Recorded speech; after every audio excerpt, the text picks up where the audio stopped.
Hey, thanks again for joining us. We still have a few people logging in, but in the interest of time, I think we'll go ahead and get started. I'm Christine Matsuda. I'm the principal of Paʻakai Communications, and I've had the privilege of assisting the climate advisory team, who you see here on screen, with communications and community work during the ramp up of this process. And I'm so pleased to be able to help support this group with presenting their findings and recommendations as described in the policy paper that was released earlier this week. This webinar is scheduled for 90 minutes. We're probably going to be at about somewhere between 45 minutes and 60 minutes with the initial presentation portion.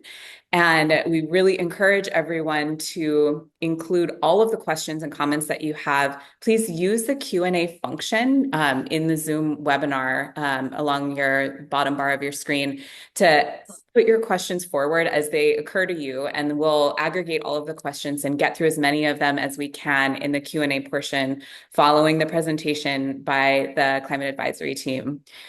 So again, please use the Q&A function. I'll be monitoring that. I'll also be looking at the chat to make sure that we capture everybody's comments. And thank you so much for being here. We really appreciate it. We're going to hear from all of the climate advisory team members who are here on screen during the course of this presentation. And just really mahalo all of you climate advisory team members for your work and the really careful, deep research that went into formulating these findings and recommendations. I'd like to introduce Chris Benjamin, chair of the climate advisory team, to get us started. And I will bring up the slide deck. Thanks so much, Christine, and thank you everybody for joining. It's really encouraging to see the level of engagement today. We have over 100 people logged on already, and I'm sure a lot more people will take advantage of the recorded version. You know, climate resilience, climate disasters are increasing. Resilience and recovery planning are critical, and that is being highlighted this week by the terrible events in LA. And our heart goes out to everybody affected by that. It's a sad coincidence of timing that our report came out just as that was unfolding, but it's an important underscore to the urgency of what we're going to talk about today. So the climate advisory team was formed back in the spring of 2024. It was the sort of the fifth step in a multi-pronged approach that the governor and the state took following the Lahaina disastrous Lahaina wildfires. And it began, of course, with the immediate recovery and rescue efforts, moved into providing assistance to the victims of the storm, and then into settlement of claims, and then finally into the ongoing process of rebuilding Lahaina. But the governor felt last spring that it was critical that Hawaii also use the lessons of Lahaina to begin to plan for how we were going to prepare for and address future such disasters, whether they're wildfires, hurricanes, rain bombs, or other natural disasters that may not be climate related. And so he asked me to chair the climate advisory team, and working with him and his team, we identified an outstanding team of 5 other individuals to join me, and I will list their names in a moment. But I just can't thank them enough for the tremendous commitment they've made as volunteers to this process.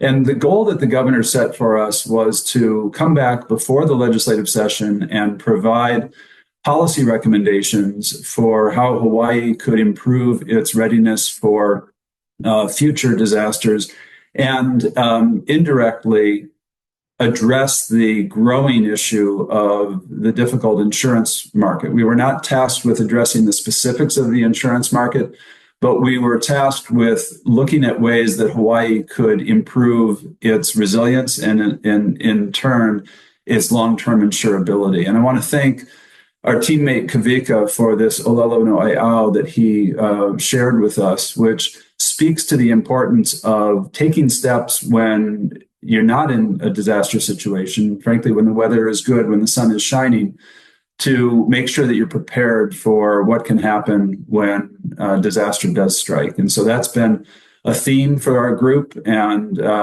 we're happy to share today our findings. So we can go on to the next slide. This is a list of the team members. You see all of us on the screen. I'm Chris Benjamin. I'm the chair. I'm really honored to be joined by Denise Antolini, Robin Campaniano, Kavika Riley, Chip Fletcher, and Gwen Yamamoto Lau. We are a team of volunteers that are all Hawaii residents, longtime Hawaii residents who come from a variety of backgrounds, from climate research to environmental law to environmental practice and stewardship to finance, banking, development, insurance. We have a very broad set of backgrounds, and we've tried to bring that expertise to the table, but also be very open to learning about the myriad things that we were not previously familiar with, and it's been a great process. We've been supported by a number of consultants. These folks who are listed in the bottom box on this slide have actually been working with the governor and the state since shortly after the Lahaina wildfire, and they have been tremendously helpful to us in understanding a wide variety of the financial, insurance, and other disaster recovery related issues. We've also engaged Pa'akai Communications and other consultants to help us with our analysis, as we'll discuss a bit more in a few minutes. So our goal in over the last few months, we've been convened since early summer, late spring, early summer, and we have really tried to conduct research to understand the unique aspects of Hawaii's disaster resilience challenges and to develop insights that would help us in forming policy recommendations. We first had to educate ourselves about the myriad organizations and initiatives that impact disaster resilience in Hawaii. We also wanted to understand Hawaii's greatest vulnerabilities, what's working, what isn't working, and where there are gaps.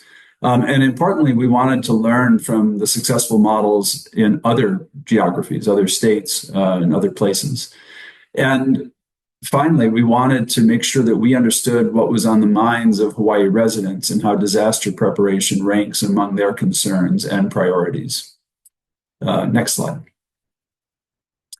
So the research that we conducted included over 60 interviews with subject matter experts near and far, most of them, of course, Hawaii, government officials at the state, counties, local community groups, business groups, industry groups, environmental nonprofits, wide range of folks. And then also, as I mentioned, folks in other geographies that have developed innovative solutions. We conducted a broad public survey of over 600 Hawaii residents that was extremely insightful and valuable to us in providing context for where some of the issues that we're tackling rank with among the many topics that people are concerned about in Hawaii. We engaged an actuarial firm to help us understand the potential future impact of disaster, and also to assess the potential benefits of spending money on resilience and what that might do to Hawaii's long-term ability to weather storms and financially. We also conducted some of our own analysis, and we then circled back with community groups and many of the people that we had previously interviewed to socialize some of our findings and recommendations. And that's frankly what today is about as well, is socializing some of our findings and recommendations and getting feedback from all of you. So the framework that we've developed for our recommendations, and my colleagues and I are going to go through each of these boxes, but I just wanted to set the table by saying that we really believe this foundation for change at the bottom of this slide is critical to Hawaii's long-term resilience. We must not only make a financial commitment, which is frankly going to be difficult. We know that financial resources are limited, but we really want to make the case that making a true financial commitment to this work is critical, and the time is now to do that. And also to make sure that our government, and in particular, we've been tasked with advising the governor, so our comments relate to the state government, is organized in such a way that we have the proper focus on resilience. And so we will talk more about what that entails. But the foundation from that is formed by these bottom two elements then supports the resilience initiatives that lay on top of them.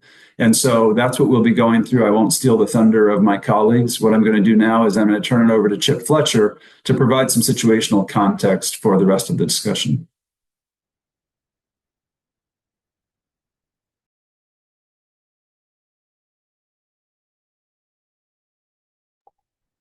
Chip, you're muted. Thank you, Chris. The first of our primary findings is that the frequency and severity of disasters are increasing. You may be aware that the year 2023 was the hottest year on record.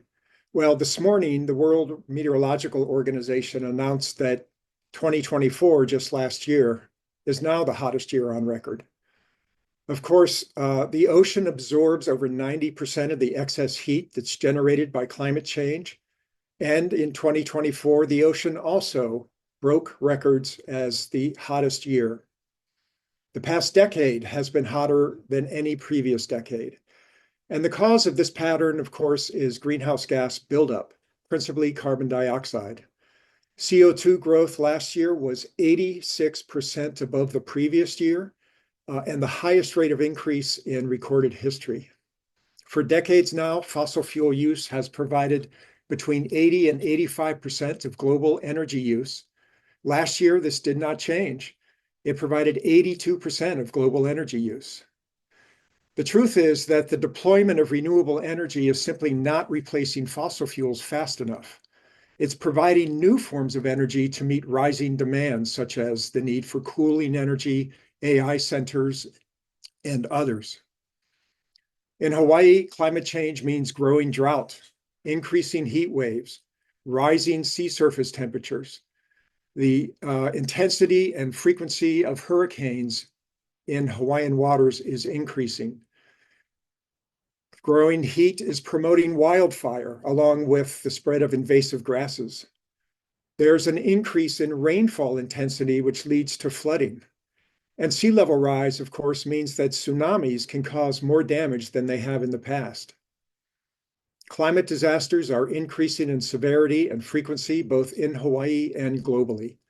And this is severely testing the insurance industry, governments everywhere, and communities such as where you and I live. In the course of our research, our consulting team calculated that the ongoing expected annual loss to all properties in Hawaii due to hurricane, wildfire, flood, and earthquake damage is $1.4 billion. Hawaiian residents are largely aware of these trends. 71% of those polled believe that what happened in Lahaina could happen in their community. Only 39% think that their community is prepared, however. The increasing risk of disasters will only exacerbate the cost of living crisis we already have. And the growing crisis in the insurance market further drives up the cost of living here in Hawaii and, in fact, around the world. In a nutshell, then, Hawaii cannot afford to wait to increase our preparedness for the growing disasters we face. Thank you.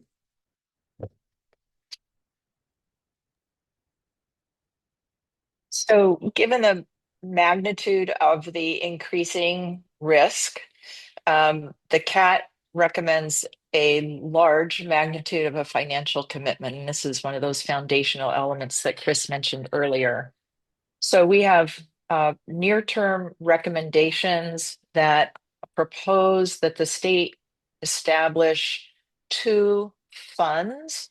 First, the Hawaii Climate Resilience Fund, and then the Hawaii Disaster Recovery Fund. And you can think about the first fund as pre-disaster, getting ready, mitigation.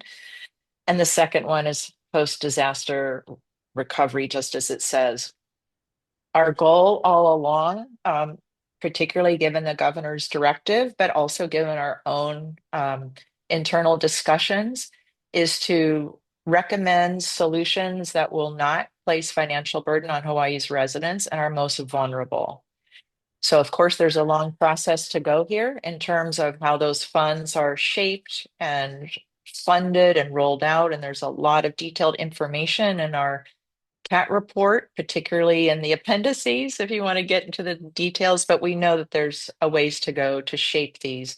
But the idea is that we need a magnitude of investment that matches the magnitude of the risk that faces us. And again, as Chris said at the beginning, we just need to look at Lahaina, upcountry, LA, other places around our state to understand how massive that is.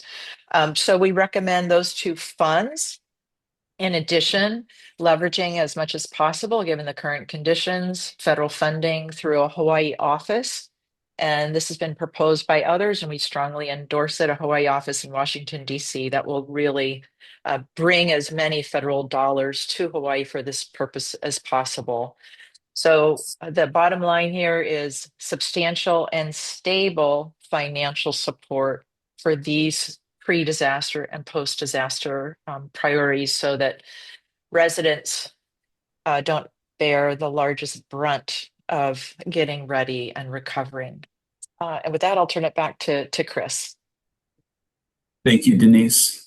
The next topic, the next foundational element is government kuleana. And one of the things that I want to make very clear is that the CAT firmly believes that the most important and best solutions are local. They start in the home, in the community, and it is community groups, residents, and then the counties that really are on the front lines of disaster preparation and disaster response. And so I don't want anyone to think that we are saying that the state is going to come in and solve all these problems. But what the state can do is provide support and can help be a coordinator of efforts, can be a funder of efforts. And so we believe strongly that a permanent Hawaii resilience office at the state level, reporting to the governor, will be an important element of Hawaii's overall coordination on climate readiness and primarily on climate readiness that will then lead into better responses when events actually hit. So that is our number one and broadest recommendation with respect to government responsibility. We also believe that that is an office that could lead the very important process of addressing Hawaii's critical systems vulnerabilities. What this refers to is the fact that sitting 2,500 miles from the mainland in the middle of the ocean, we are very vulnerable to being cut off from supply of fuel, food, and other supplies that we would need for both near-term survival and long-term rebuilding. And those vulnerabilities have been identified in a report by the state. And we believe that a significant focus needs to be placed on addressing some of those vulnerabilities. Those include things like looking at our port infrastructure, looking at our limited warehousing capacity for food supplies, looking at our vulnerability to being cut off from an energy perspective. We believe that potentially billions of dollars will need to be spent over time, and we recognize that those solutions are not going to be implemented overnight. But we do believe that it's important that we begin to address those and that should be led by this permanent resilience office. And then finally, from a government kuleana perspective, our other big recommendation is that the Office of the State Fire Marshal be staffed, but importantly, it also have an increase in its budget. It was approved last year with a relatively modest budget. We don't think that budget is adequate to do the work that needs to be done by an Office of the State Fire Marshal. We are the only state in the country without a fire marshal. And the roles of the fire marshal include establishing fire codes, enforcing fire codes, and very importantly, helping educate the community and supporting programs like FireWise community programs that will make our communities safer. And so from a government kuleana perspective, those are our primary recommendations. And we'll now move on to, I apologize, I'm forgetting who's next. I think it's Kavika talking about our thriving environment. Mahalo, Chris. Thank you again, everybody, for attending and for listening to what we have to share. We look forward to your questions. Our research and work over the last half year have led us to conclude that a thriving environment is Hawaiʻi's first and best line of defense against extreme weather and the risks that come with a warming world. This is true from Mauka to Makai, from our watersheds to our ocean shores. Similarly, when we fail to fulfill our environmental responsibilities, our risks multiply. Unmanaged or poorly managed lands overrun by invasive grasses enhance wildfire risk. Areas without permeable surface enhance flooding risk. Pollution of our ocean harms our corals' ability to blunt and lower the impact of shoreline disasters. The list goes on and on. Hawaiʻi has a proud and long tradition of mālama'aina, caring for the land that feeds us. But more recently, we have also been guilty of a culture of complacency, taking the environment and its well-being for granted. As the climate continues to change, as Dr. Fletcher discussed, gone are the days when we can take the environment and its well-being and what it provides for us for granted. Fulfilling our environmental stewardship responsibilities will help us become more resilient, community by community, island by island. It will produce well-being for the environment, but it is also, again, critical for the safety of the people who get to live here in Hawaiʻi. For this reason, and others, our report recommends the establishment of a climate resilience fund, which Denise mentioned earlier. This fund would support high-priority projects that would strengthen Hawaiʻi's environmental resilience, and in doing so, our safety and our ability to thrive economically. We urge that any such fund include the following critical elements. 1, funding for the Department of Land and Natural Resources, given DLNR's role as not only Hawaiʻi's largest land manager, but also as the steward of some of our most pristine, our most vulnerable, and most important areas. Secondly, funding for the Department of Hawaiian Homelands. DHHL is often thought of, and for good reason, in terms of its role as a provider of housing and economic stability for Native Hawaiians. But DHHL is also the steward of over 200,000 acres of public land, much of which is non-residential, rural, remote, and has not yet been properly conserved for fire safety and other risks in its century-plus history because the department has not yet been provided the resources to fulfill that kuleana. Third, support for the communities, the families, and the nonprofits that are a critical part of our state's environmental stewardship. Certainly, the state departments that I mentioned already need to be funded because of their responsibilities, but this cannot only be something that is left to government. Community organizations, families, huis, and others, as I mentioned, are already doing critical work as environmental stewards. They have the capacity to do so much more, and they can and will do so if they're properly resourced. We recommend a number of funding options in terms of the Resilience Fund and stress that any funding mechanism predicated on use or access to the state public land trust comply with the state's constitutional obligation to provide a pro rata share of that revenue to the Native Hawaiian Trust. You can see recommended figures in terms of where to start on the slide that's in front of us right now. Rather than reading the numbers off of the slides, I'll summarize by mentioning that while, of course, we're concerned with all climate-related risks, we recognize that we cannot do everything all at once. Hawaiʻi has to start somewhere. We've decided, therefore, to focus on the areas of highest risk and where mitigation appears that it can deliver the best returns with respect to enhancing our safety. You can see that in the first 5 years, our emphasis or our recommendations are in the areas of mitigating against wildfire, storm surges, tsunami, and inland flooding. We have more details about how these figures break down, as well as the rationale behind them in the report, which we hope that you'll read if you haven't already. And with that, I'll turn it over to my colleague, Gwen. Mahalo. Thank you, Kavika. The CAT has found that community resilience is equally as important as environmental resilience. As we all know, resilience begins at home and in our communities.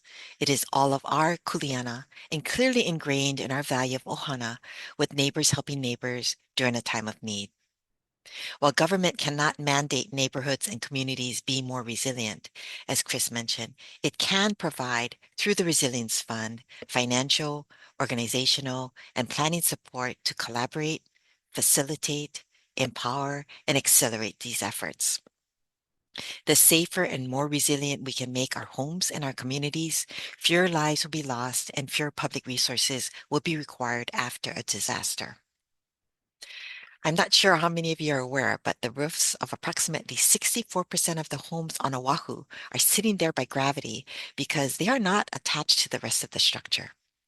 If Oahu is hit by a hurricane, these rooftops will no longer be there to protect the home from wind and rain and will cause significant damage to the structure. As a result, our near-term recommendations include creating a Hawaii Fortified Homes residential wind retrofit program modeled after a successful program in Alabama. Being able to keep our residents in their homes post-disaster will significantly reduce the strain on public resources. Promoting community resilience through pre-disaster education and coordination through regular interaction and an annual disaster ready conference focused on disaster preparedness, community resilience, and post-disaster planning. The more residents, communities, local and state governments are on the same page, coordinated and in communication with each other, the more successful we will be in withstanding future disasters. Supporting the development of resiliency hubs in communities across the state. These hubs, where vulnerable population already go to receive social service assistance during blue sky, can be expanded to help its community can be expanded during a disaster to help its community with planning, designing, and implementing disaster planning and post-disaster support during and after an emergency. Lastly, a clear lesson from Lahaina, there is an immediate need to upgrade county and state level emergency communications systems. Thank you. And up next is Robin on financial recovery.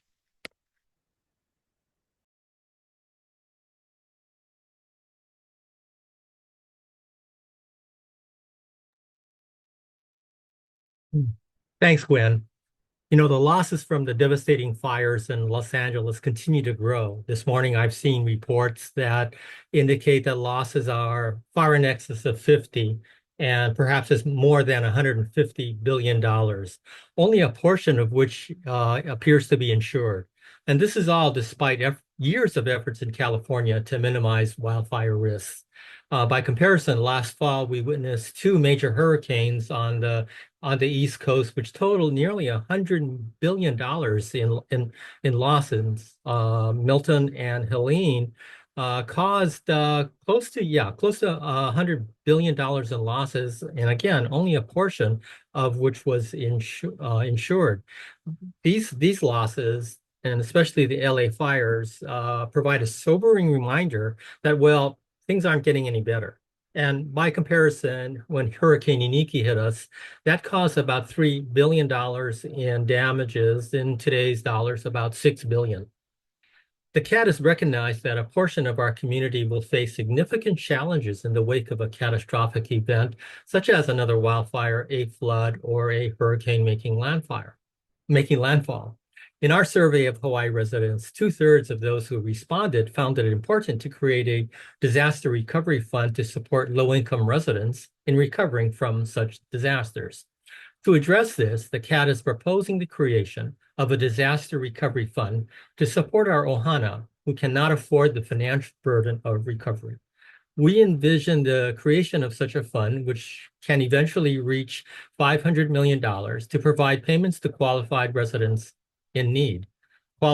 Qualifications are envisioned to be income-based, addressing the needs of the most vulnerable in our community.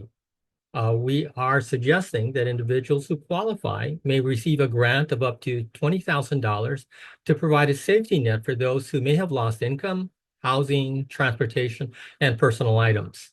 Such funds are designed to supplement relief provided by FEMA, the Red Cross, or other agencies, and insurance proceeds. The CAT is aware and supportive of efforts to establish a separate disaster mitigation fund focused on wildfire mitigation, which may provide benefits to Hawaii residents. While such proposals appear to be initially focused on participation by utilities, we would suggest a broader participation that share kuleana to reduce fire risks, such as landowners and state and county governments. But a recovery fund, such as the Disaster Recovery Fund that we are proposing, would go a long way in providing financial support to our community when the next climate-related disaster strikes. Back to you, Chris. Thanks very much, Robin. Just a couple more slides here, and then we will move into Q&A. These next two slides provide a summary of our budgetary recommendations. All of these have been referenced previously, but let me run through them and also give some context for the size of the ask. It is significant, and Denise acknowledged that at the start. These are big numbers, but we have a big challenge, and we have incredible urgency to begin the process of increasing Hawaii's resilience. As I said before, we think that starts with creating a Hawaii Resilience Office, and we've budgeted about $3 million a year for that.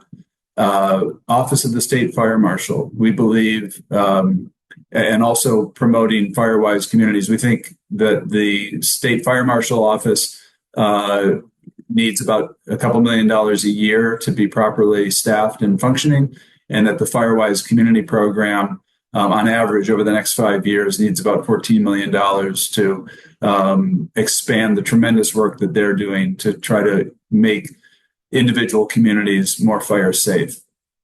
I spoke earlier of the critical systems vulnerability mitigation work that we believe is a priority, and we've earmarked more than $50 million for that.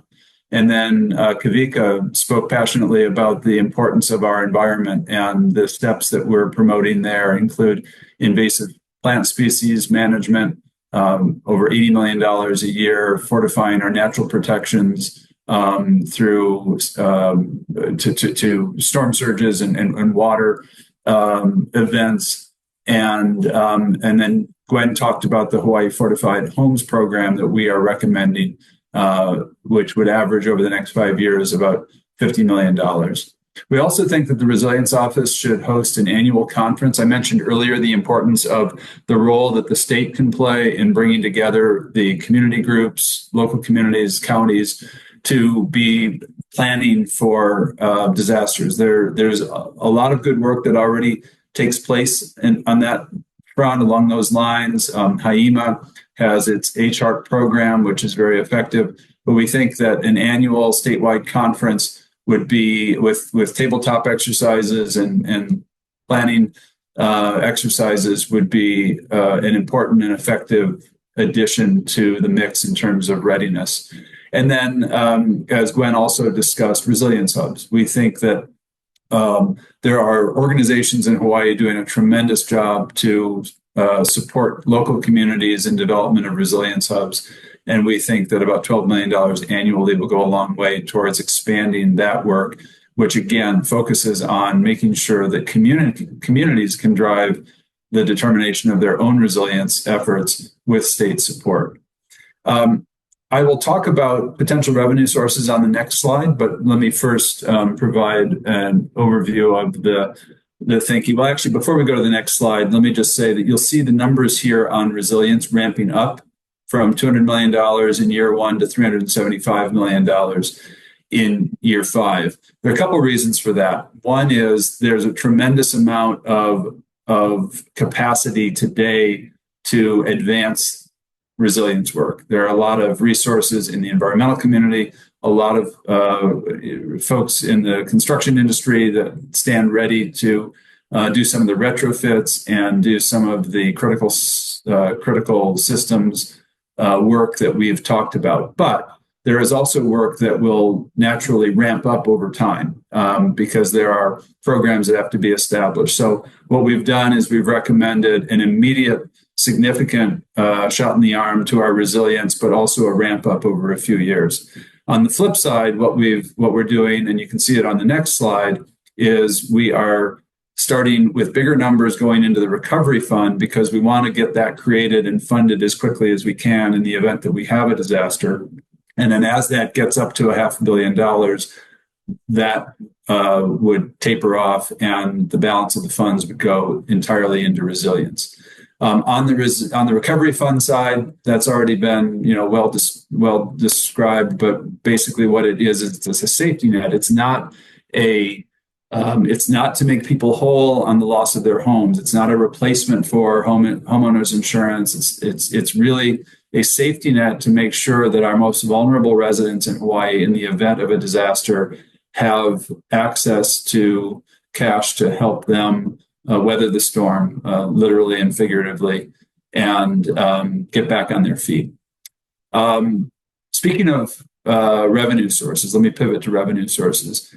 The CAT has not been specific on exactly how much revenue we believe should come from each of these funding sources. What we have identified in the policy paper that we've developed is a list of potential sources. One that we think is attractive is utilizing not the corpus or the principle of the state's rainy day fund, but utilizing the interest that fund, which is, I believe, about $1.5 billion, generates in a year. The second is, and this is for resilience work and creation of the recovery fund. The TAT increase is something that's been discussed by the governor, and he's had discussions with the tourism industry. We believe that is a potential viable source. I want to make it clear that we've been instructed to try to minimize the impact on Hawaii residents. So you'll see that most of these revenue sources do not directly tax Hawaii residents. And so it's one of the reasons that we believe between the TAT increase and the potential environmental stewardship fee, these are attractive means of raising funds. We all know that tourists have a significant impact on our environment and on the community. And while I understand that we'll get pushback on this from the industry, we do believe that it's an important and viable source. There are other sources here that may or may not be in the cards for this year. The barrel tax is a revenue source that obviously helps discourage the acceleration of climate change while also generating funds to help address its impacts. There could be other state appropriations, and we think federal money is something that we certainly have to go after. And we've recommended, as you can see in the bottom line here, that the state establish an office in Washington, D.C. Most states, as I understand it, do have an office in D.C. to help both government and non-governmental entities go after federal funding. And we think that could be an investment well worth making. And then hopefully corporate and philanthropic contributions towards this effort will be significant as well. I do want to point out that there is a lawsuit that actually is in front of the U.S. Supreme Court today. There is I'm not a lawyer, so I don't know exactly what the nature of today's ruling or hearing is, but I think it's about whether or not this case can go forward at the federal level or gets kicked back to the state. But it is a case brought by the city and county of Honolulu against the fossil fuel companies that's gotten a lot of traction and a lot of attention. We do believe that it's possible that the state could become a party to that lawsuit, and that could also provide a means for recovering dollars from the fossil fuel industry to help support some of these efforts. So that's not our kuleana to make that decision, but we think that could potentially be another viable source of funds. So with that, I want to conclude with a couple of thoughts. First is, once again, a thanks to my teammates and a thanks to everybody who sat down and met with us as we were going through this process and provided information, resources, et cetera. But I also want to say that I think that the time is right for us to focus on resilience and increasing Hawaii's protections against future disasters for a couple of reasons. One is the need is incredibly urgent. We see that on the news virtually every month, it seems there's another disaster. And we've already talked about the LA fires this week.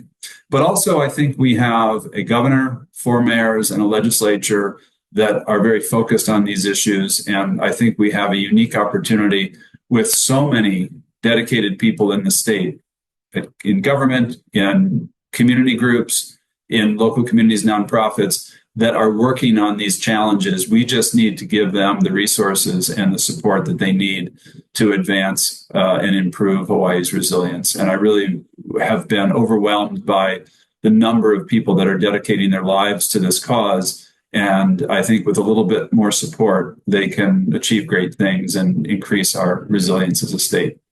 So with that, I will turn it back to Christine, who will talk about both next steps and help facilitate a Q&A session. Mahalo, Chris, and thank you so much for all of the good questions that we're already seeing appear in the Q&A function. So as a reminder, please put your questions in there, and questions that we've been easily able to answer just by typing a response. We have been throughout this session so far, and we'll continue to do so just to make sure that we're able to answer as many of your questions as possible while we're here. And then we'll also just remind everyone that we have a comment portal open at the CAT website. The QR code here on the screen will take you to hawaiiclimateadvisoryteam.org, where you can download both the full policy paper as well as the executive summary. And you'll get a link to submit your comments. And we also ask some survey style questions in the feedback form that asks you to just give us your feedback, whether you agree or disagree with the prioritization of the policy recommendations that we're discussing today. We're really interested sincerely in your thoughts. And as we move into the legislative session, I have a feeling this is a question that we might have come up here very shortly. There are a few bills that we're hoping can advance to actualize some of these recommendations, the ones that require legislative action. So we hope to, if you folks agree with these recommendations, feel passionately about these solutions, work collaboratively with you during the course of the legislative session to help bring these things to fruition through our shared advocacy. So with that, we'll move into Q&A. Again, please continue to put your questions in the chat. If we don't, in the Q&A function. If we don't get to all of them, we will do our best to follow up as well. And we have seen questions coming in and thoughts coming in through the website comment portal already from many of you who are registered on this webinar. And we're just so grateful for your interest and your commitment to these issues. So we'll continue to follow up with everybody if we are not able to get to everyone's questions here during this webinar. So we'll just start from the top. The first question that we received was, what does the CAT think about the availability of federal funds for resilience in light of the change in presidential administration? So I'm going to give that one to Denise, since you had briefly referenced that in your remarks earlier in the presentation. Well, I think we're all anxious, right? I think it's not just Hawaii, but we're all anxious about the future flow of federal funds. I would say, however, that there's a lot of funding in the pipeline that's already being pushed out that we need to quickly take advantage of. For example, raising match. So I guess the short answer is that pipeline of funding is going to be squeaky and messy and probably reduced over time, but it's flowing now. So the sooner we jump, in that direction, the better, with the federal office in particular. But also, if we fund some of these programs, they can be matched for some of the existing opportunities. So I guess the last thing I would say is it just unfortunately means that the state needs to step up more, right? If the federal pipeline is going to diminish, we have a larger role to play, at least for the next several years. Kavika, you want to jump in? Yeah, I just wanted to add to what Denise had said. So, we understand that federal funding, it can be significant. It is important. When it's available, it's important for us to pursue it, especially funding that is competitive. We need to go after that and bring those resources to Hawaii.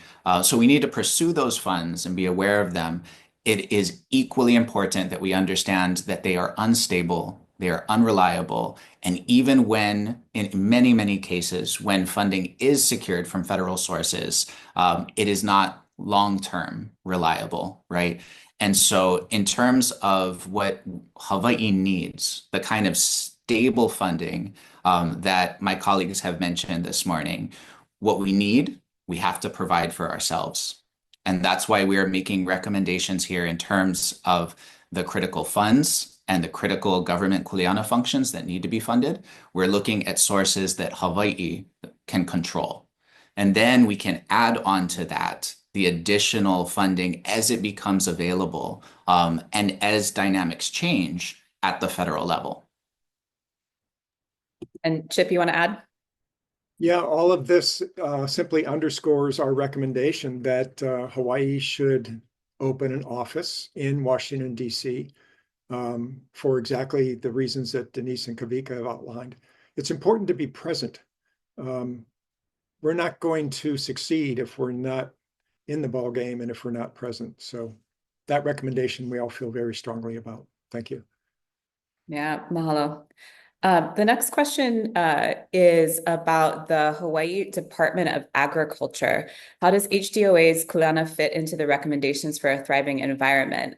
So Kavika, if you would start, and then maybe we could have others jump in as well. You talked about the DLNR and DHHL community and nonprofit. And so the question is about where does the Department of Ag fit in? Yeah. Oh, thanks for that question, Christine. So at least a couple of areas. I'll start us off. The first is DOA's critical role in terms of invasive species control. So that's something I think on Hawaii Public Radio just yesterday, sometimes aired side by side with coverage about the Climate Advisory Team policy paper. There was discussion about the request to increase funding for DOA, primarily, as I understand it, for invasive species control. That's really important because, as we've seen, there are already a number of harms that have come from invasive species, which we have a variety, right? But when we look just at the example of invasive grasses, we're unfortunately literally growing our own fuel for wildfire. We are growing our own risk in a tangible sense. And there are a number of other risks that need to be prevented. And one of the things that's important for that is for the invasive species prevention and management to happen on the DOA side of things.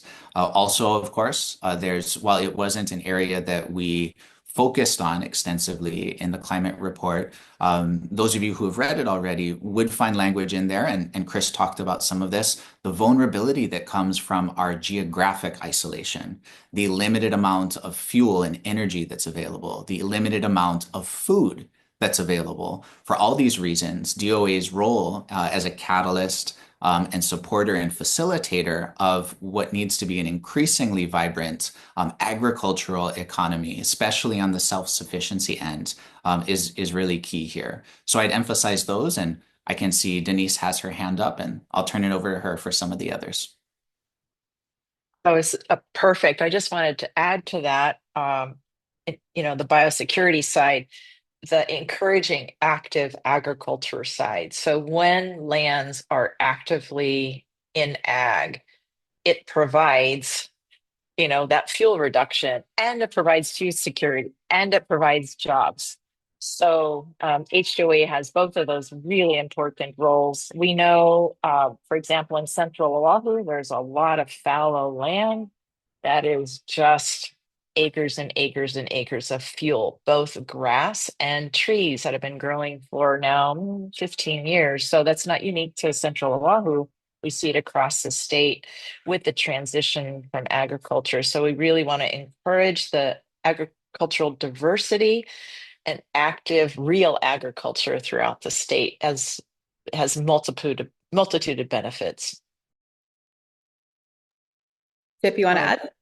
Yeah, I'll just add to that the type of agriculture we engage in is extremely important.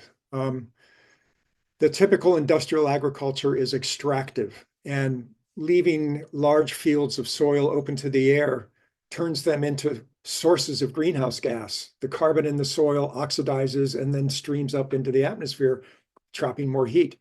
but regenerative agriculture, where you use cover plants, you don't allow that soil to oxidize. Not only can we be growing our food and ensuring resiliency in the state, but we can be helping draw down carbon out of the atmosphere. So agriculture in many studies is identified as one of the most important aspects of managing this problem of global warming. Mahalo. The next question is from Noel. He says, a key to our resilience is energy independence. I understand that the study is focused on adaptation and disaster resilience, but wonder if our work has exposed the need to accelerate our transition to local energy production and demand mitigation. Chip, you addressed that a little bit in your remarks. I wonder if you want to add anything to answer Noel's question.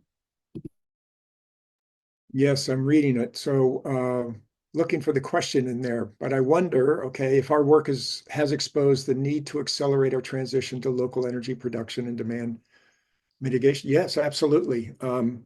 We need to do better. We are doing well, but we are not doing well enough. There are many areas, from personal actions we can take to government programs that will amplify our resilience. And I'll reiterate what's been said already. We are an isolated community, and the sooner that we can be solely responsible for all of our resources, from food to fuel, etc., the more resilient we will be as a community. And with regard to tourism, I dream of a future where people come to Hawaii to learn how we did it. People come to learn, this community figured it out. They are thriving despite climate change. And I see Gwen has her hand up. Thanks, Chip. Yeah, so Noel, as you know, the more we can reduce greenhouse gases, we, meaning the state, us individually, the state, the country, other countries, the faster we can slow the pace of climate change. So that's important. But I also wanted to mention, I know you're talking generally, but on a smaller, more localized level is, part of the Resilience Hub will include, or should include, a microgrid, so that in the case of a disaster, the community can become more resilient. And I'll punt it over to Chris. Thanks a lot, Gwen and Chip. Yeah, I was going to mention the importance of energy independence at every level. At the household, every home that has its own solar and its roof stays on is more independent after a storm, and so and can actually help its neighbors. So a lot of our work focused on and identified those vulnerabilities in local communities. So between microgrids in communities and even rooftop solar for an individual home, that can provide not only for that household, but can help neighbors. And so that's important. But I also wanted to comment on the fact that the critical systems vulnerability work that has been done at the state identifies the potential for the state to be cut off without energy. And the more energy independent we can become, the better. So you're right that it was not, that decarbonization was not a primary focus of this group, or climate mitigation was not. But this idea of energy independence is so critical to our disaster resilience as we go forward. So thanks for the question. Okay, great. The next question we're going to go to is one about workforce development, which is actually a really interesting topic embedded in all of these recommendations. The question is specifically references AI and related fields, but I wonder if maybe if we can take the liberty of broadening the question a little bit to talk about the workforce development implications of broadening this resilience work. Chris, do you want to start? Sure. I think that I referenced earlier the fact that we have a lot of available resources that can hit the ground running in our resilience work, but I also acknowledge that we're going to have to build up capacity. We're looking at the potential to do a couple thousand home retrofits a year, which in some cases may be as simple as a half a day to go in and attach install hurricane clips, but in some cases are going to be more significant retrofits of homes that's going to be a great job creator, but it's also going to require appropriate skill development. And there are, by the way, requirements for getting fortified home certification from an organization called IBHS, which is critical to then getting a discount on your insurance. You have to have folks that are properly trained in how to do a fortified home. So that's just one example of where we believe there's both a challenge, but a significant opportunity to create more local jobs. On the on the environmental side, I'm sure that Kavika and Denise can talk to it extensively, but we see both an opportunity and a challenge in workforce development to support the work that we want to do. And we do think that this spending will have a multiplier effect because most of it will be going to local residents who are doing the work. So I invite anyone else to jump in here if they'd like to. I'd be happy to add to that, Chris. Thank you. And thank you, Ted, for that question. So as Chris mentioned, there's opportunity and there's also some things that need to be addressed here. On the opportunity side, Hawaii has no shortage of love for Aina, love for the environment. And in the work that I do in my day job at the nonprofit Kupu, I have the privilege of getting to interact with youth and young adults on a recurring basis who have come to our organization to try to get their start in conservation or another sustainability focused field. They want to do the work. They bring their knowledge of Hawaii, their love of our environment, and their understanding of the critical need to do this work, because this is the fight or the effort of their generation, right? This is a calling. So the interests, the most important things that we need are already there. And there are thousands of jobs across our state where they can put that passion to work if they're given the skills and the training. There are also already some really valuable pathways where young people can start as conservation technicians or conservation workers, and with the right mix of work experience and education, move up the career ladder to management, leadership positions, or on the technical side towards fields such as conservation science, where Hawaii is actually one of the best paying states in the United States of America in terms of the average salary provided to conservation scientists. So that's good stuff and that's there. However, it's not enough. And the reality is, when we're looking at the environmental resilience side, and I believe when we're looking at other forms of resilience as well, the public, the state, the government needs to do its part as an employer, as someone that is providing good and living wages, and providing a trajectory for career growth so that the people who chose to start a certain career because of their love for Hawaii can afford to stay in Hawaii and can pass that knowledge and that love down to the next generation should they choose to have children. So great opportunities here, some really good things already happening and available, but a lot more resourcing needed. And that is another one of the critical benefits that would be provided if the Climate Resilience Fund were established and were allocated in the manner in which we suggest in our report. Mahalo, Kavika. Speaking of government's role, Evan's question is, are there recommendations for how to ensure this money, if raised, is spent transparently and equitably? Denise, I'd like to start with you since you addressed government kuleana earlier in the presentation. Yeah, that's an excellent question. And when we did our polling, we found that that was a significant question shared by many people. And of course, it should be. Every dollar spent by our state government should be well invested.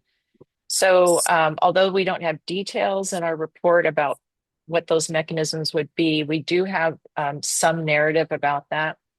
And here's just one example for it with this fund. When this fund is set up, I'll be optimistic.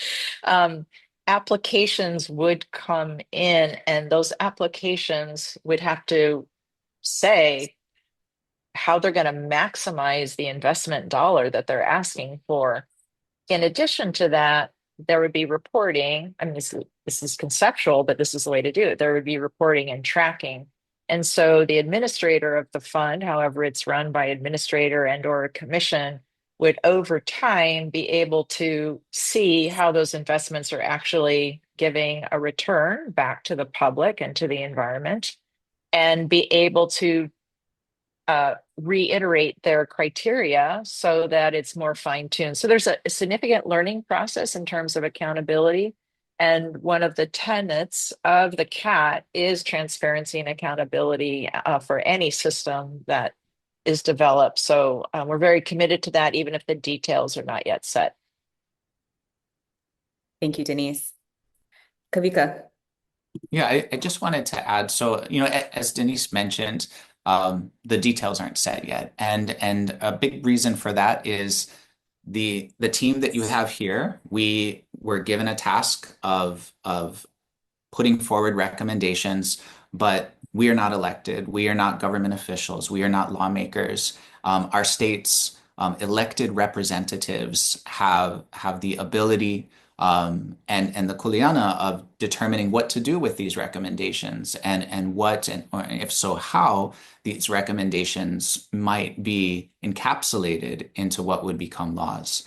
So I throw that out there because we are just a few days away from the opening of our state's legislative session.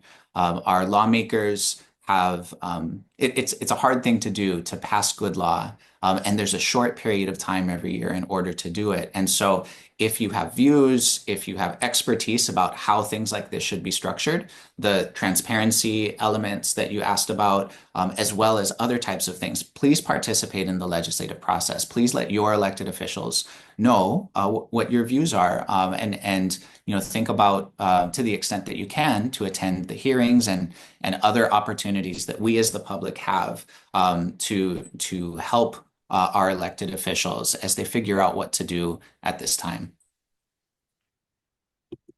Thanks, Kavika. Kili'i says, appreciate the great work of the CAT and efforts to engage critical stakeholders in the community. Understanding that the matter of climate-related disaster insurance issues are not a focus of the CAT, based on the CAT's work and research, it would still be helpful to have the CAT recommend or advocate that Hawaii address climate-related disaster insurance in a comprehensive and meaningful way. This is, I guess, a little bit more of a comment than a question, but I'll offer it for Robin's response. And maybe, Robin, if you want to talk about the interconnectivity between the insurance task force and our work here with the CAT, and any thoughts you may have about disaster-related insurance. Sure. Kaylee, we struggled long and hard with insurance-related issues, and we tried to coordinate our efforts with that of the state's property insurance task force. I think getting the major set pieces that we have within our own white paper was an overwhelming task, and quite frankly, we chose to focus on the major set pieces that we had to put in place. The insurance portions that we had considered are probably suitable for CAT 2.0 whenever that happens. There are a lot of good programs that are now underway internationally on how insurance or insurance products can help rebuild a community. We have a parametric program, for example, in place to provide protection for for our offshore reef system, and that's very promising. Yeah, we certainly looked at things like that, but I think they're more suited for the next version of CAT. Thanks, Robin. Eliza says, thanks to the CAT for holding this important briefing. In terms of environmental practices, I noticed that the report does not mention specific practices like clearing and creating fire breaks, testing fire hydrants, clearing streams and gutters, etc. Additionally, in terms of emergency planning for Hawaii and its counties, many municipalities practice emergency drills and exercises annually and have crisis communications plans in place, so the channels of communication and public engagement are clear. How will the state intervene with some of these practices, especially when many are under county purview? Thank you. So this is, Eliza, this is a great question and has many facets to it. And so I'm going to encourage our climate advisory team members to maybe start in the sphere of the kind of like conclusion to that question about the state's role in coordinating, and maybe address that in the context of the government kuleana section of the policy paper and the potential role of the Permanent Resilience Office. Chris, do you want to start? Sure, I think you just answered it to some extent, but I do think you're right. Let me reiterate something I said earlier.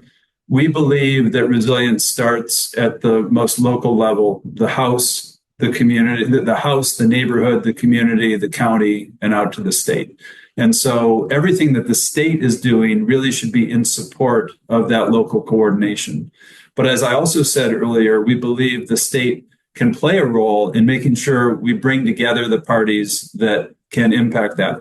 The counties are doing a great job at the county level of doing some of that, but there are elements of our preparation that cut across the state, cut across the counties. And so that's where we think the Resilience Office can play a role in organizing an annual conference and also taking other steps like supporting the Firewise community program, which is very much it's a local implementation of taking a look at how our homes, how our streets, how our neighborhoods are vulnerable to fire and working to reduce those vulnerabilities. But there's an organization, the Hawaii Wildfire Management Organization, that's very active and does a great job in promoting those, but they can use more capacity, they can use more resources, and that's what we've included in our budget. So I don't want to give anyone the impression that we think that the Resilience Office is going to take action on its own to solve all these problems, but we do believe that it can play a very important role in coordinating it. And I don't know if Chip, you'd like to comment on an idea that you've been strongly advocating, which is this annual conference. Yes, thanks, Chris. So one of the things that we've seen in many disasters, and it's cropping up in the LA wildfire issue, is communication. Communication between different levels of government and communication with non-government organizations. And one possible way to begin to solve this problem is to have an annual meeting. We envisioned a 3-day meeting at the Hawaii Convention Center where you bring in experts, especially people who have gone through disasters in their particular sector of expertise and can fill all of us in on what we should focus on to maximize recovery. And also tabletop exercises, as Chris mentioned earlier, planning exercises, doing gap analysis, where are we not ready, and everybody getting to know each other. When a state guy or gal knows someone at the county level who knows someone at the community level, and these people all have each other's phone numbers, texting back and forth and things like that can be the key to maximizing the recovery effort. And I see Gwen has her hand up. Yeah, and I'll just add just a little bit to that. So, after the disaster is not the time to start developing relationships. So it's really about starting the relationship, working together, having the communication, and there are communities that have already taken the initiative and they are working on things, but having at least a minimum standardization statewide so that every, the emergency response knows how communities may react or what might they be doing, whether they're on the Big Island or on Oahu. I think that's important in saving lives, frankly. So it's really a supportive role, and it's to support and standardize and make sure that everyone's in communication. Denise, please jump in. Yes, I want to endorse everything my CAT colleagues have said. In addition, 2 comments on the community hubs, and there's various names for those, so we just don't want anybody to get fixated on the name. In addition to the standardization and support, there also needs to be a lot of flexibility. And as we say in our report, one size does not fit all. What is going to work for a particular community on Kauai may not work for a particular community on the Hawaii Islands. So that flexibility has to be there. It's not always going to be, in a particular hardened structure. Those are important. I do want to address the top of the question. We do mention fire breaks in the report for sure. It's in there. It is a long report, so try to some word searching. It is just one aspect of the fuel reduction. We also mentioned green breaks, and that was actually a comment that came in recently on our report that we were very happy to incorporate. So people think of fire breaks as a bulldozer, just, plowing through, the Halikoa, but green breaks, as is being experimented with on Maui, are really a great potential way to get like triple benefits. So the idea is to replant the green break with something that's much more resistant, hopefully with native species that in the long term also provide other benefits.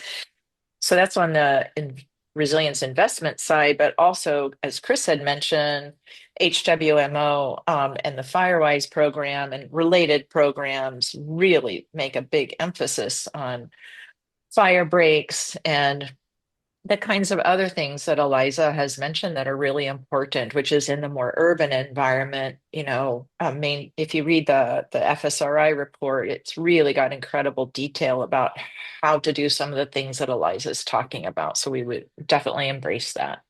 Kavika. Thank you, Denise. So just real quick on fire breaks and green breaks, I think we mentioned some of that on page 25, I believe, of the report. But with respect to the other part of Eliza's question, so when we're talking about what Chip had shared and what Chris had started to talk about the importance of communication and what Gwen had mentioned about establishing relationships. Right, this kind of scenario work, this kind of training, coordination, exercises ahead of time, this is something that is already normalized in many of the different public safety spaces. And it's something that is normalized in terms of, the number of different areas because they recognize that it's about saving lives, right? And I think one of the things that you're hearing from us is that in respect to this warming world and extreme weather, we believe that this is crossing into that space as well. So just as we invest in relationships and preparation and training and tabletop exercises and other things of that nature with respect to a variety of types of public safety already, we believe it's time to do that and to do that more with respect to how we prepare for extreme weather events. Okay, mahalo. Just with an eye toward time, I'm going to start trying to aggregate some of our questions that have similar themes. And I apologize if we aren't able to get to everybody's question. I'm really appreciating the robust discussion taking place in the Q&A. And again, as we have questions that we're able to answer in writing. Myself and some of the other CAT members are typing away, so please keep an eye on the Q&A box as well, in case your question or questions that you're interested in are getting answered in writing, as we're also answering questions in real time here on the webinar kind of live session. There are a couple of questions that have come in, or comments and questions about potential revenue sources beyond what we've discussed. So I'm just going to kind of flag some of those together and put them forward for your folks' response. So one suggestion or question here is about what about increasing the property tax of non-kama'aina? There's also, let's see, I'm scrolling here through, James suggests exploration into carbon credits as a potential revenue source. And there are a couple of other thoughts here with respect to other kind of creative revenue sources. So any thoughts or reflections from CAT members about revenue options like these?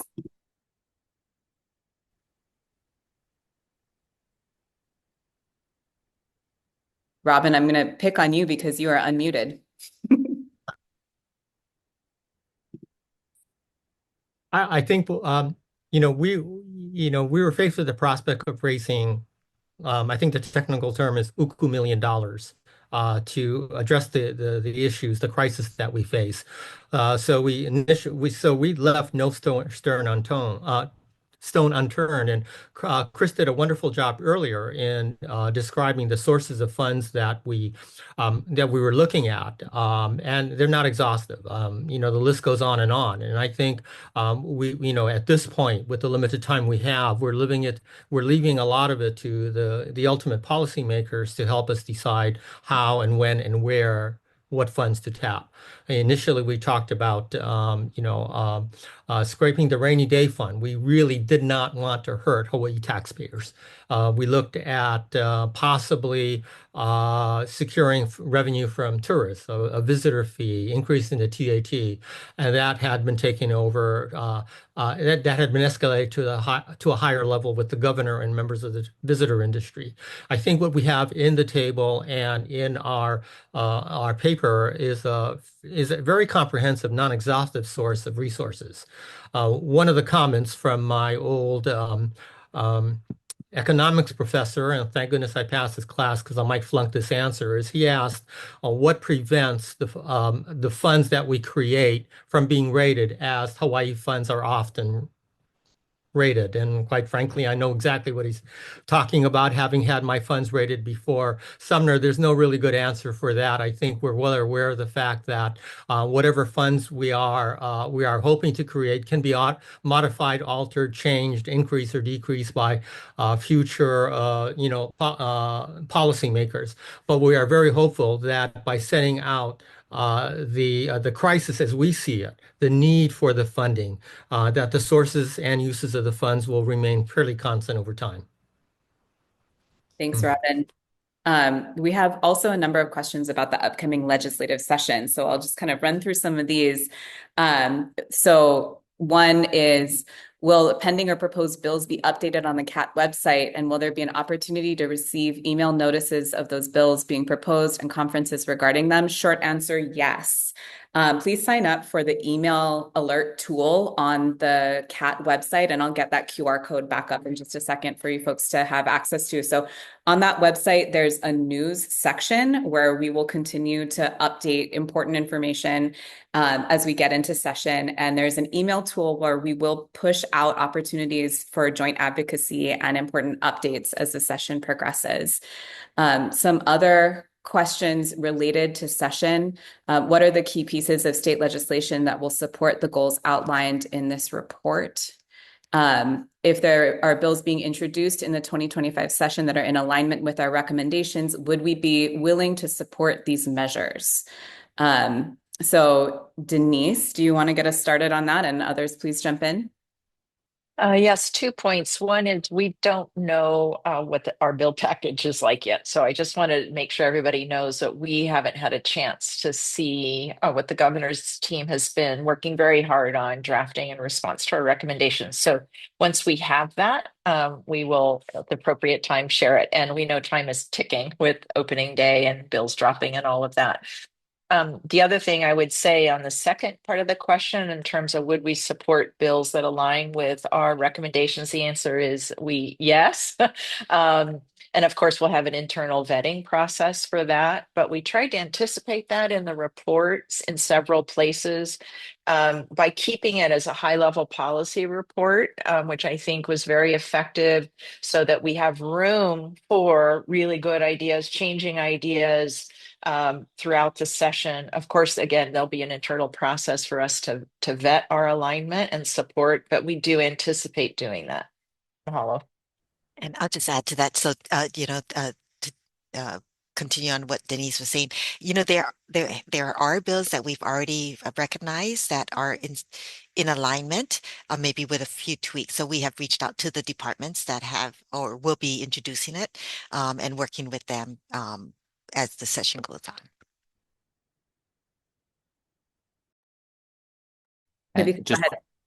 Thank you. I wanted to address the question about the legislative session, and then I think also in some respects to the question about mixed funds. Sumner, your question that you posed in there that Robin started to answer.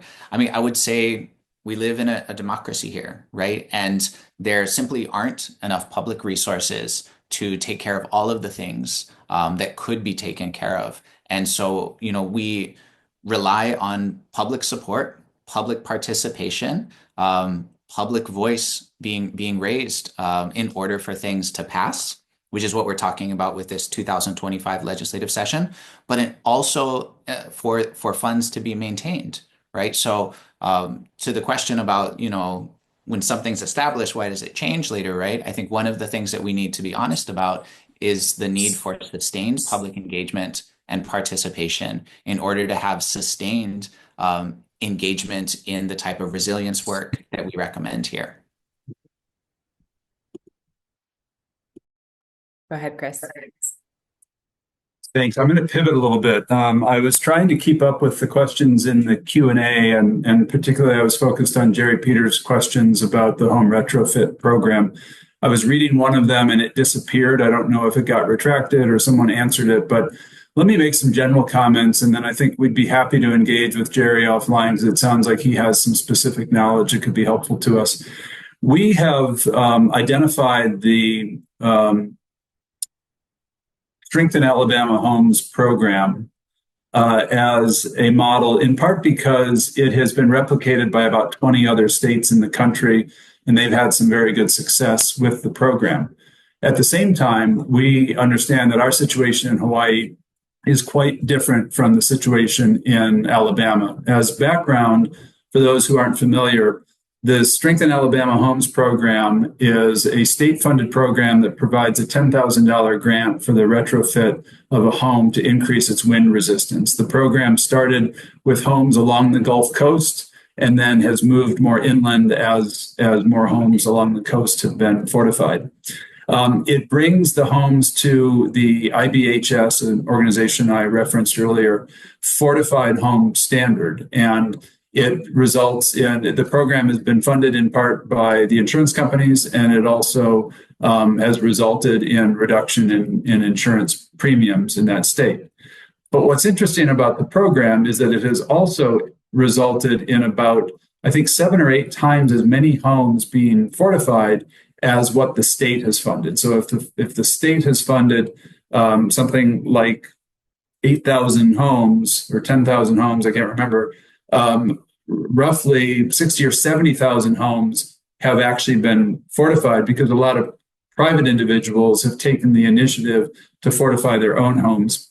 And that's a result of the increased awareness that has come from the program. So it's a great model, and we think that it can not only help address vulnerability on those homes that the state would help support and fund, but also can have a multiplier effect. However, in Hawaii, first of all, we have something that they don't have much, if any, of, which is single wall construction homes. And so IBHS does not currently have a standard, and I saw that Jerry may have some knowledge that would be beneficial to us. But to our knowledge, IBHS, and we've spoken to their leadership, does not have a fortified standard for a single wall construction home. So that's something that we need to work with them, and that work has been initiated to look at what it would take to deem a single wall construction home fortified and safe. We also have higher construction costs here, as we all know. And so we have to spend some time to fully define and shape the program. But we do believe that the same principles that worked in Alabama can be very effective here. And many other states are implementing a similar program, even if the actual retrofit requirements and costs are different and potentially much greater here in Hawaii. So I hope that that's helpful. We're certainly open to further discussion on this, as this is something that will evolve as we go through the legislative session. Yeah, thank you, Chris. And so, Jerry, I responded to one of your questions in writing and just offered if you would like to follow up, as Chris suggests, I'm certainly happy to help coordinate that and extend that invitation to all of you who are here as webinar participants. 90 minutes is not nearly enough time to get into all of the granular detail that we want to in these discussions, because there's really so much to look at and talk through. These are large questions with complex answers. And so we welcome further discussions on a one-on-one or small group basis, or if you'd like to request additional briefings or additional time for the organizations that you represent, we'd love to have those conversations. Please use the contact form on the website, or I can provide my contact information as well if anyone would like to go ahead and schedule any kind of follow-up conversations in that vein. So mahalo. I think we just have time for maybe one more question. And I think we're going to go to Keone's question, Keone Kealoha's question, which is about volunteerism. So I'll read the question, and Gwen, I'll ask you to address it in the context of what Keone, I think, is talking about with community resilience on a local level, but also wondering if maybe Kavika, you would like to address, or anyone else, the role of the public, the role of community members in the resilience work that needs to take place in disaster recovery work. So Keone's question is, do you have recommendations on how volunteers can be better managed in proximity to an event area? And for those outside of the impact area, everyone wants to help, but are not sure how to at a distance.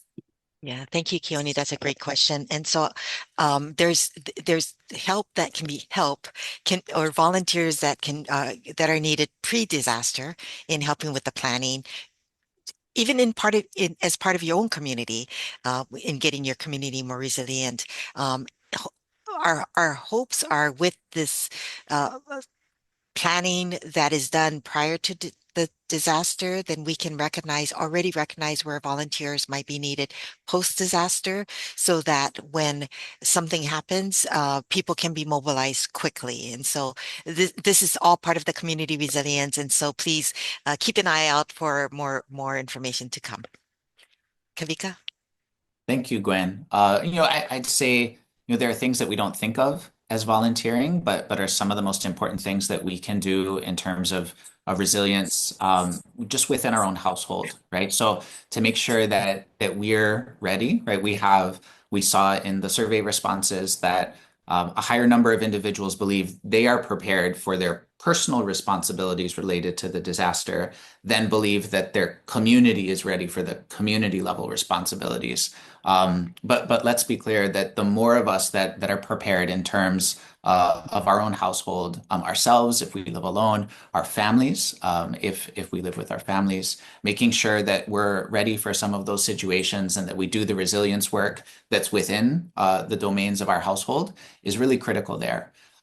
With respect to the larger scale, especially in terms of the environmental line of defense or resilience that we talked about, volunteers are critical, they're valuable, and in order to make best use of that energy and what volunteers can bring, it's really important to resource our nonprofits, to resource the parts of civil society that partner with government and are able to be more flexible and nimble in a time of disaster in order to recover, and also on the resilience end to use their local knowledge, their indigenous knowledge in many cases, to again get the best value out of the resilience work that we do. So I don't mean to answer a question about volunteers by talking about institutions and organizations and government, but it all goes together. And that's one of the reasons why with the Environmental Resilience Fund, we did recommend funding for our government sector as well as community and nonprofit organizations. Thank you.